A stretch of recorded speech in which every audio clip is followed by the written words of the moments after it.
नमस्कार, मी सुमित. तुम्ही पाहता LS मराठी 2च्या बातम्यांमध्ये आपलं स्वागत.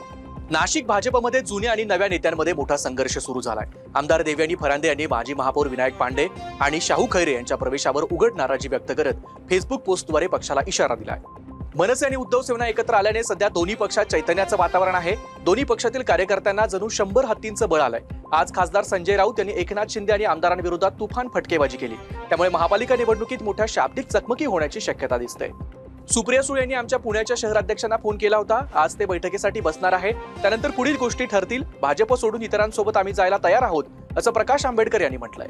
कराडमध्ये लावलेल्या बॅनरची राज्यभर चर्चा होते. माजी मुख्यमंत्री पृथ्वीराज चव्हाण यांच्या घराजवळ एका युवकानं काँग्रेस नगरपालिका निवडणुकीत संपुष्टात आणल्याबद्दलचे बॅनर लावलेत. नगरपालिका निवडणुकीत काँग्रेस पूर्णपणे संपुष्टात आणल्याबद्दल पृथ्वीराज चव्हाण यांचे अभिनंदन असा मजकूर या बॅनरवर होता. या प्रकारामुळे काँग्रेस कार्यकर्त्यांमध्ये तीव्र संताप व्यक्त करण्यात येतोय. बॅनर लावणाऱ्या युवकांनी काँग्रेसचा आदर असल्याचं सांगत कराडमधील राजकीय परिस्थितीमुळे हा बॅनर लावल्याचा दावा केलाय. नगर परिषद आणि नगरपंचायत निवडणुकीमध्ये निवडून आलेली व्यक्ती नगरसेवक म्हणूनही विजयी झाल्यास तिची दोन्ही पदं कायम राहतील. हा महत्त्वाचा निर्णय राज्य मंत्रिमंडळाच्या बैठकीत घेण्यात आलाय.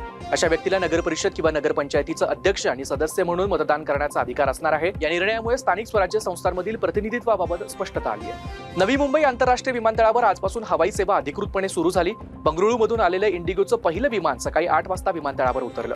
तसंच पहिल्याच दिवशी तब्बल 30 विमानं उडणार असून एकूण 4000 प्रवासी असणार आहेत.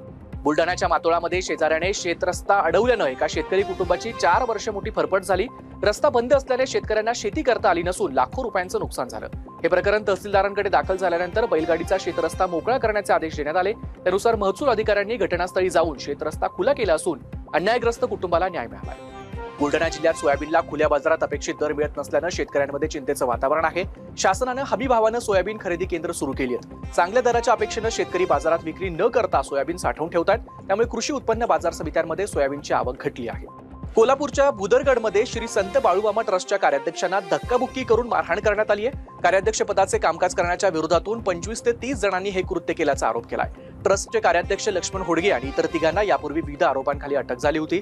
जामिनावर सुटून कार्यालयात आले असताना त्यांच्यावर हल्ला करण्यात आला. एकाच कुटुंबातील 4 सदस्यांच्या मृत्यूने नांदेड हादरलंय. या कुटुंबातील 2 मुलांनी रेल्वेखाली उडी मारून जीव दिला, तर त्यांच्या आईवडिलांचा मृतदेह घरात आढळलाय. या घटनेमुळे परिसरात भीतीचं वातावरण आहे.